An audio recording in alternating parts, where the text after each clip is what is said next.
Chers amis internautes, amis fidèles lecteurs de News Basket Bay Africa, bonjour, bonsoir.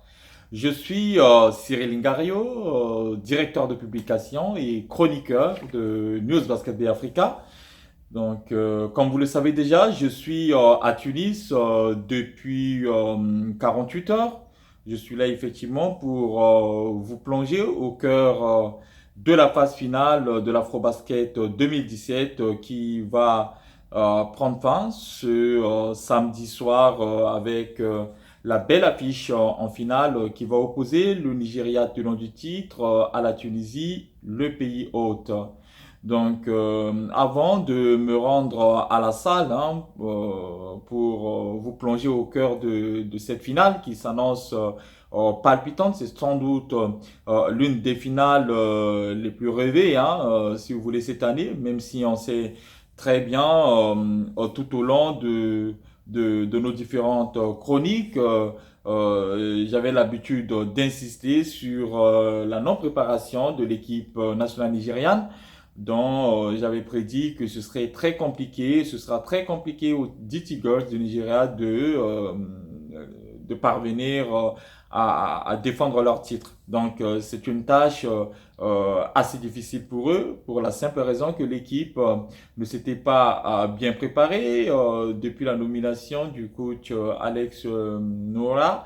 Donc l'équipe a mis du temps pour entamer sa préparation et cette préparation malheureusement n'a pas été ponctué par des matchs de préparation. Donc, on ne s'attendait pas à voir le Nigeria à ce niveau de compétition pour être précis et clair, pour dire la vérité. Moi, personnellement, je ne m'attends pas à voir le Nigeria à ce niveau de compétition vu le retard accusé dans le calendrier de leur préparation.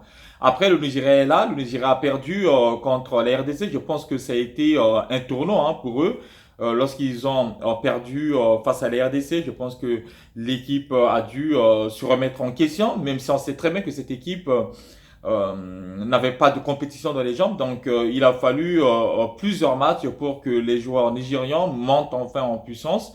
Et aujourd'hui, ils sont clairement les favoris de cette finale. Donc, voilà, une équipe qui était considéré comme un des favoris de la compétition, mais pas le plus grand favori pour la simple raison que le Nigeria n'a pas eu une meilleure préparation.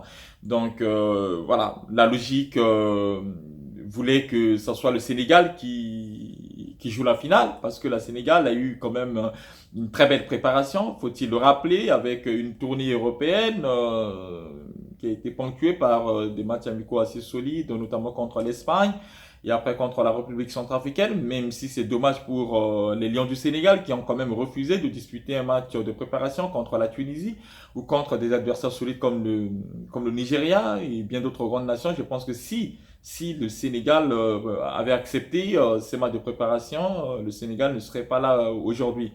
Bon, après, le basket, ça reste du basket. Le Nigeria, j'ai toujours insisté que le Nigeria a des individualités. Cette équipe, elle est extrêmement talentueuse. Faut-il le rappeler sur le plan individuel. Après, l'équipe manquait de cohésion. C'est tout à fait normal puisque l'équipe n'avait pas eu de temps suffisant pour se préparer et voilà, que la mayonnaise arrive à prendre au niveau collectif. Donc voilà, c'était mon constat. Et l'équipe en face, ce sera une équipe tunisienne qui était bien évidemment attendue à ce niveau de compétition.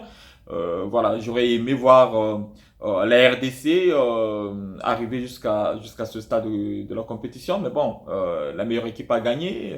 La Tunisie a été meilleure lors de ce quart de finale et après la Tunisie, voilà, a clairement accentué sa domination face au Maroc.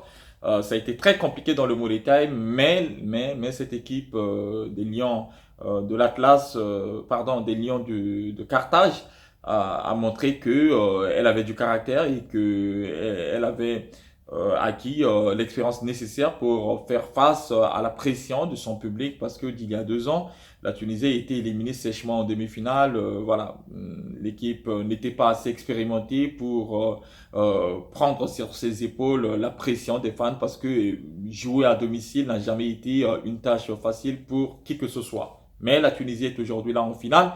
Cette équipe mérite humblement sa place. C'est une équipe qui est assez solide sur le plan collectif avec des shooters à 3 points redoutables. C'est une équipe qui n'est pas forte à l'intérieur et justement c'est dans ce domaine que le Nigeria va accentuer son jeu sur Ike Diogu qui malheureusement n'a pas encore trouvé d'adversaire, un défenseur euh, à son poids, tout simplement parce que techniquement parlant, avec Diogo, il est redoutable, il survole totalement cette compétition, c'est un shooter pur.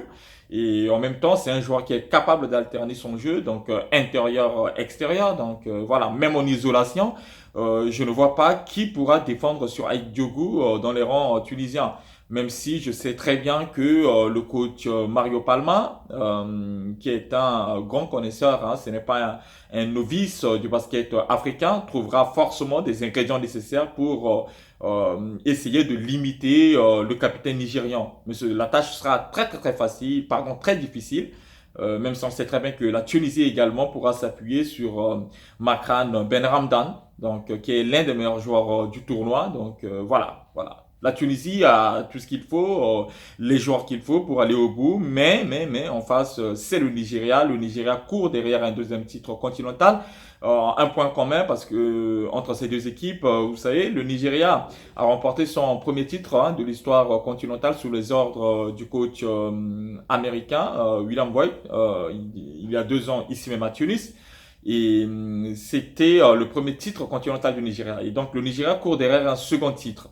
Donc si le Nigeria venait à remporter ce titre, le Nigeria entrera bien évidemment dans l'histoire du basket continental. Pas seulement, elle deviendra tout simplement la première équipe masculine à n'avoir disputé aucun match de préparation et se retrouve là en finale et favori. Donc voilà. Donc dans tous les cas, le Nigeria écrira une nouvelle page de l'histoire du basket africain. Donc en ce qui concerne la Tunisie également, la Tunisie a remporté son premier titre continental, notamment en 2011. Lors de cette finale où Salah Mejri a été élu MVP du tournoi.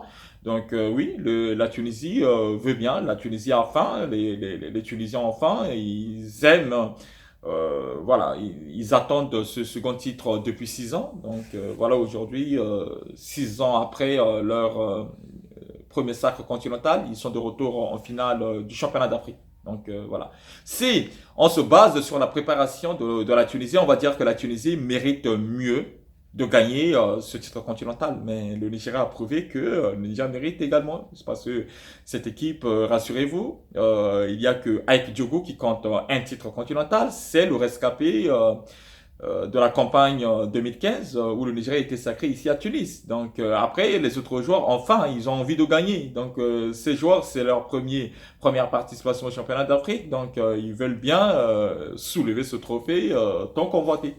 Donc voilà pourquoi je dis que cette confrontation va être mais assez impressionnante. Je vous assure que malheur à l'équipe qui commettra autant d'erreurs parce que ça va se jouer sur des détails. On sait très bien qu'une finale de l'Afrobasket ne se joue pas, ça se gagne.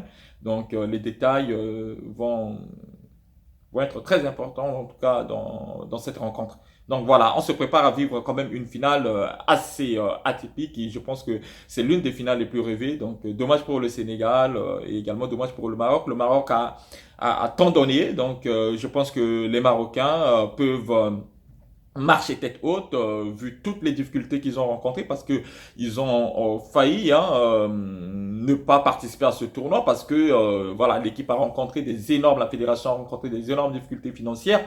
Beaucoup de joueurs marocains, beaucoup de joueurs cadres ont quitté l'effectif lors de la préparation à Istanbul en Turquie.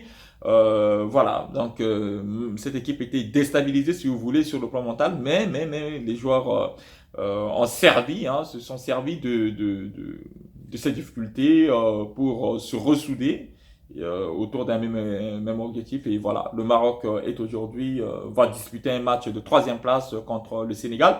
Le Sénégal, peut-être que voilà, le Sénégal a réellement pris un coup derrière la tête parce que tous les fans sénégalais qu'on a croisés hier ici, que ce soit nos collègues de la presse, je pense que voilà, tout le monde a pris un sérieux coup derrière la tête et voilà, on est dessus pour le Sénégal.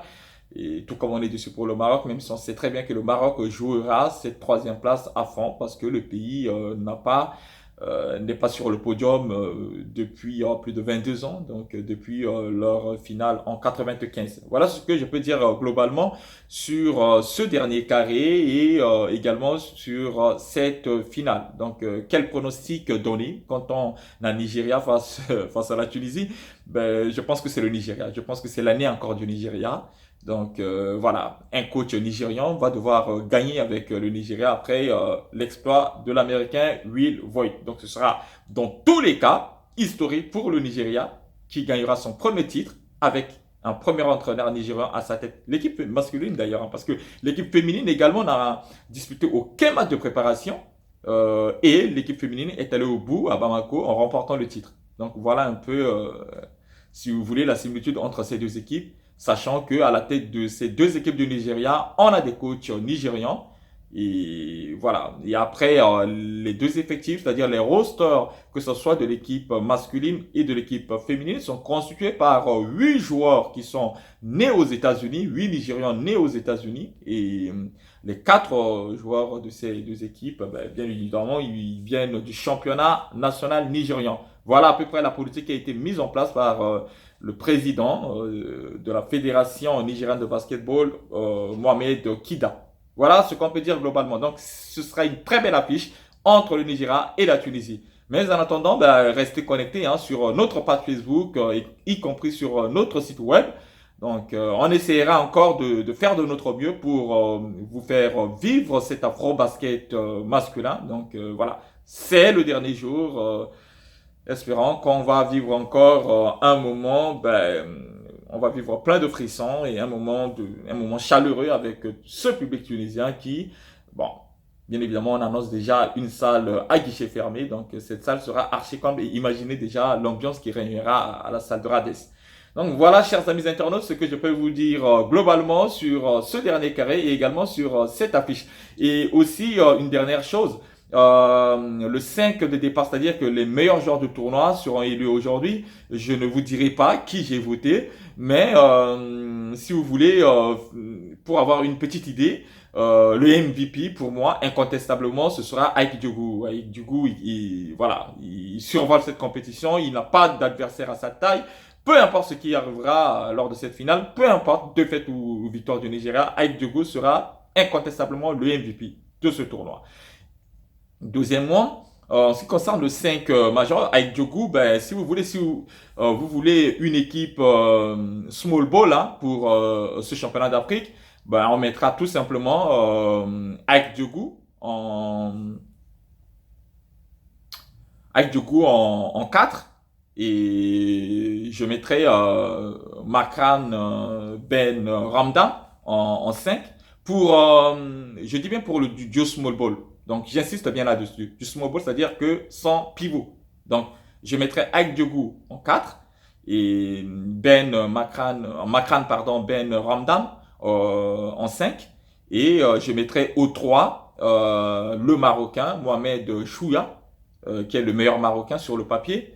Et en position 2, je mettrai, bon, ce sera entre deux Nigérians. Donc, soit on met Boyante Mbamalou ou tout simplement Ikoshoku Nuamu. Donc, voilà. Entre ces deux joueurs, on mettra un en poste 2 et en poste 1, bien évidemment, le meneur des Léopards de la RDC, Mike Kabongo, qui pour moi reste le meilleur meneur de ce tournoi. Donc voilà. Après, le Nigeria a beaucoup des arrières, faut pas l'oublier. Voilà, c'est pour ça qu'il va falloir choisir entre Noamou et Mbamalou. Donc voilà, au poste 2. Donc pour moi, 5 de départ. En poste 1, on a Mike Kabongo. Poste 2, on a soit Mbamalou et Noamou, qui sont des Nigérians. Et au poste 3, on mettra le Marocain Mohamed Chouya. Au 4, on mettra Aïk Diougou. Au 5, on met Makram Ben Ramdan. Donc voilà, ça concerne le small ball. Après, si on ne veut pas faire du small ball, à ce moment-là, je mettrai un poste 5, hein, pur de formation, qui est le Marocain Abderrahim Naja au poste 5.